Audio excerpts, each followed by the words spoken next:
রথযাত্রা উপলক্ষে তো কিছু বাড়িতে করা হয়নি, কিন্তু ভাবলাম জগন্নাথ দেবের প্রিয় প্রসাদ যেটা, সেটাই নয় আজকে বাড়িতে করে ফেলি। সো দেখে বুঝতেই পারছো কি বানিয়েছি আজকে বানিয়েছি জগন্নাথের প্রিয় প্রসাদ খাজা। তো চলো রেসিপিটা দেখে নাও। আজকে খাজা তৈরি করব। তো খাজা তৈরির জন্য প্রথমেই আমরা নিয়ে নিয়েছি ময়দা। এখানে মোটামুটি যেহেতু ফ্যামিলির সবাই খাবো আমরা, 2 কাপের ওপরেই ময়দা নিয়েছি। এর মধ্যে আমরা অ্যাড করব সামান্য একটু টেস্টের জন্য নুন। তোমরা চাইলে এটা নাও দিতে পারো, কিন্তু দিলে টেস্টটা ভালোই আসে। এরপর আমরা অ্যাড করব এর মধ্যে সামান্য একটুখানি সাদা তেল। তোমরা চাইলে ঘি দিয়ে করবে, আমি এখানে সাদা তেল দিয়েই করছি। ঘি দিলে টেস্টটা আরও ভালো হয়। খাজা যে প্রপার খাজা, যেটা জগন্নাথ দেবের খুব প্রিয়, সেরকমই টেস্ট আসবে। কিন্তু আমি এখানে ঘিটা অতটা দিচ্ছি না, এখন সাদা তেল দিয়েই ময়ান দেবো। ভালো করে ময়ান দিয়ে এটা ভালো করে মেখে নেব। তো মাখার পর যতক্ষণ না ময়ানটা ভালো না হচ্ছে, ভালো করে হাত দিয়ে করবে। আর এই দেখো এখানে ময়ানের চলে এসছে। তো এর মধ্যে এবার অল্প অল্প জল মিশিয়ে, যেমন লুচি করার জন্য আটা মাখো বা ময়দা মাখো, তেমনভাবে করে নিতে হবে। তো চলো করা যাক। প্রথমেই একবারে অনেকটা জল দিয়ে দেবে না, অল্প অল্প করে জল দেবে। আর যেমন ঘরে লুচি করার জন্য ময়দা মাখো, সেরকমভাবেই অল্প অল্প করে মেখে নিতে হবে।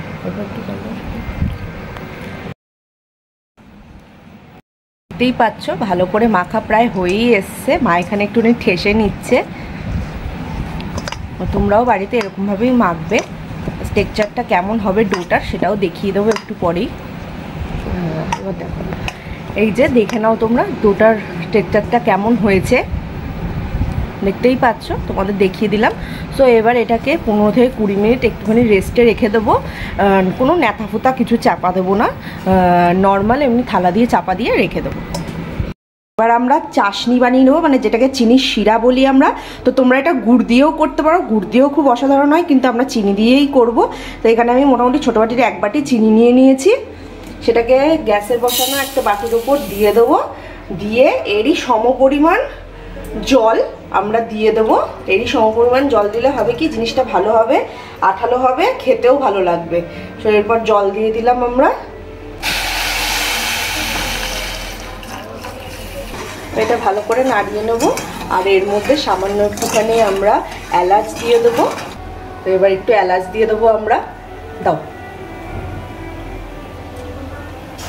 এটা একটু ভালো করে ফুটতে দেবো। এখানে আমরা হালকা একটুখানি লিকুইড, হালকা একটু গাঢ়, একটু ঘি আর ময়দা দিয়ে করে নিয়েছি। এইটাই আমরা লেয়ারের মাঝখানে দেব। তো কেমনভাবে কি করছি সেটা চলো দেখে নিই। এখানে এতক্ষণ এটা রেস্ট ছিল, এবার এটাকে তোলা হবে। তো দেখতেই পাচ্ছ জিনিসটা অনেকটা বেশ ভালো ফুলে গেছে, বেশ ডোটা বেশ ভালোই হয়েছে। সো মা একটুখানি এটাকে ভালো করে আর একটুখানি ময়ান দেওয়ার মতন করে নিচ্ছে ডোটাকে দিয়ে। এটার থেকে এবার আমরা লেচি কেটে নেব। আমি করব, এই যে আমরা করে নিচ্ছি।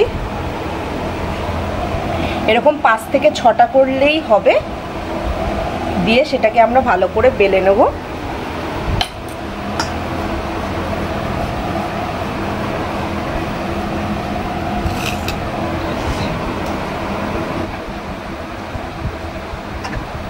এবার এই লেচিগুলোকে ভালো করে আমরা এক এক করে বেলে নেব।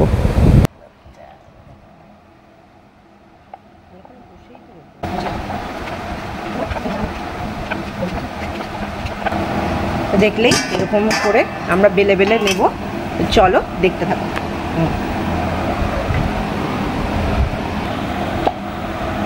তো দেখছো এখানে আমাদের মোটামুটি সবকটা লেয়ারই বেলা হয়ে গেছে। এবার এই লেয়ারগুলোর মাঝখানে এই যে আমরা ইয়েটা বানিয়েছি এটা দিয়ে দেবো।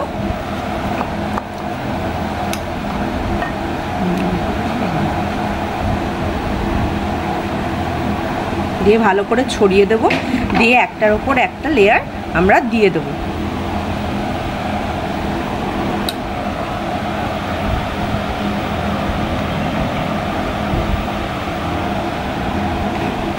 দিয়ে তার উপরে আবার সেই সেম প্রসেসটা চলতে থাকবে।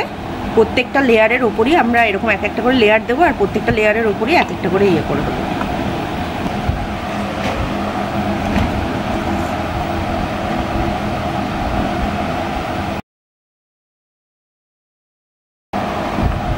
এটা শেষ লেয়ার দেওয়া হয়ে গেল। এবার দিয়ে দিয়ে এটার ওপরেও শেষ লেয়ারটার ওপরেও আমরা ওই ঘিয়ের ইয়েটা করে নিয়ে নিলাম। এবার এটাকে চারপাশ দিয়ে সামান্য একটুখানি রোল করে নেব, লম্বা করে যেমন রোল করে তেমন রোল করে নেব। দেখতেই পাচ্ছ ধীরে সুস্থে রোল করা হচ্ছে এখানে। ভালো করে রোল করে নেওয়ার পর এই যে শেষ যে অংশটা, এটার মধ্যে সামান্য একটুখানি হাতের ইয়েতে জল নিয়ে জাস্ট যাতে আটকে যায়, জিনিসটা ভালোভাবে সেট হয়ে যায়, তাই জন্য দিয়ে এটাকে ভালো করে আরেকবার রোল করে একটু হাতের ইয়েতে হালকা হাতে চেপে দেব যাতে এটা পুরো আটকে যায়।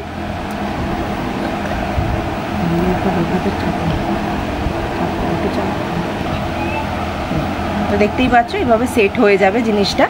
দিয়ে এটাকে আমরা টুকরো টুকরো করে পিস করে কেটে নেব। আমাদের এই ছোট্ট ছোট্ট রান্নার প্রচেষ্টাগুলো আপনাদের কেমন লাগছে অবশ্যই নিচে কমেন্ট বক্সে জানাবেন। যদি ভালো লাগে লাইক শেয়ার অবশ্যই করবেন, নতুন হলে চ্যানেলে সাবস্ক্রাইব করতে ভুলবেন না। আমাদের কাটা এখানে কমপ্লিট।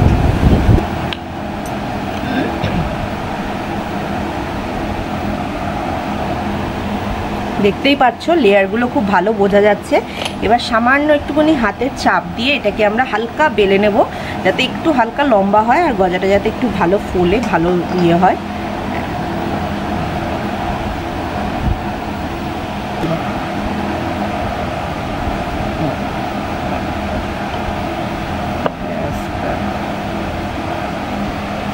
এরকম করে সব কটাই করে নেওয়া হবে। তো দেখো বন্ধুরা, আমার এখানে মোটামুটি সব কটাই বেলা হয়ে গেছে। তো চলো এরপর আমরা এটাকে ভেজে নেব। তোমরা চাইলে এটা কিন্তু পুরো ঘিতেও ভাজতে পারো, আর যদি চাও তো সাদা তেলেও ভাজতে পারো। আমি কিন্তু সাদা তেলেই ভাজবো। তো চলো দেখে নেওয়া যাক। দেখতেই পাচ্ছ এইদিকে আমার যে চিনির শিরাটা করেছিলাম ওটাও রেডি, চিটও এসে গেছে। এর মধ্যে আমরা এবার সামান্য একটুখানি লেবুর রস দিয়ে দেবো জাস্ট ফর টেস্ট। তো দেখো এই দেখো চিটও এসে গেছে। তো চলো লেবুর রসটা এরপরে দিয়ে দেওয়া যাক। রসটা দিলে আরেকটা হয় কি, যে এই যে চিট ধরে যায় সাদা হয়ে যায়, সেটা হওয়া একটুখানি পরে হয়। একটুখানি কম ইয়ে করে রাখলে এটার পুরো একদম ঠিকঠাক থাকে, অনেকক্ষণ ঠিক থাকে। কড়া বসিয়ে নিয়েছি, বসিয়ে নিয়ে এর মধ্যে এবার আমরা সাদা তেল অ্যাড করব।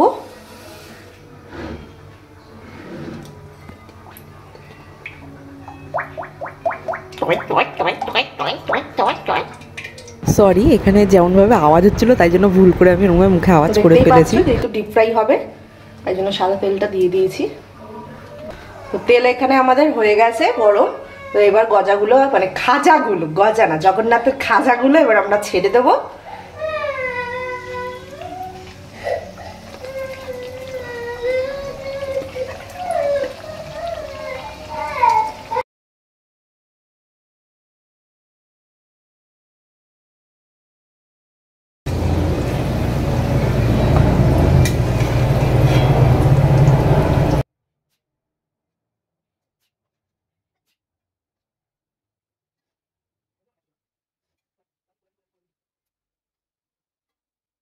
আমাদের খাজাগুলো ভাজা হয়ে গেছে। তো এবার খাজাগুলোকে তুলে তুলে আমরা শিরাতে দিয়ে দেবো। শিরাটাও প্রায় ঠান্ডা হয়েই গেছে, দেখতেই পাচ্ছ। আমরা শিরাতে এক্সট্রা কোনো কালার বা এক্সট্রা কিছু অ্যাড করিনি, নর্মালি থাকবে। তো চলো প্রসেসটা করে নেওয়া যাক।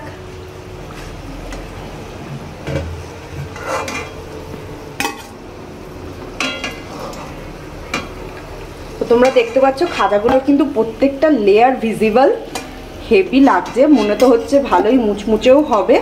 তো এরকমভাবেও যারা খেতে চাইবে খেতে পারো, কিন্তু এরকমভাবে আমার ঠিক একটা খুব ভালো লাগে না। মেন তো খাজা হয় রসে চোবানোই না, মিষ্টি মিষ্টি। তো তাই জন্য মিষ্টি মিষ্টি আমরা রসে চুবিয়ে নিয়ে যেমন খাজা হয় তেমনভাবেই করব। কারণ কি আজকে তোমাদের সঙ্গে শেয়ার করতেছি জগন্নাথের 52 ভোগের একটা ভোগ খাজা।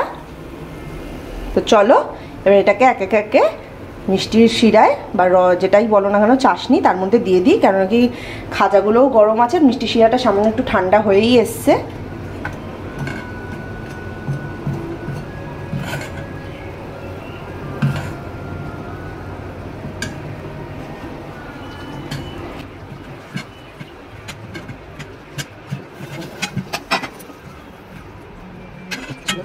এই রসে চুবানো অবস্থায় এটাকে মোটামুটি 15 থেকে 20 মিনিট রেখে দেবো, তারপর আবার ফিরে আসছি। তো আমাদের টেস্টি টেস্টি গজা কেমন হয়েছে দেখো। তো দেখতেই পাচ্ছ প্রত্যেকটা লেয়ার কিন্তু ভিজিবল রয়েছে। টেস্ট করার পালা এবার।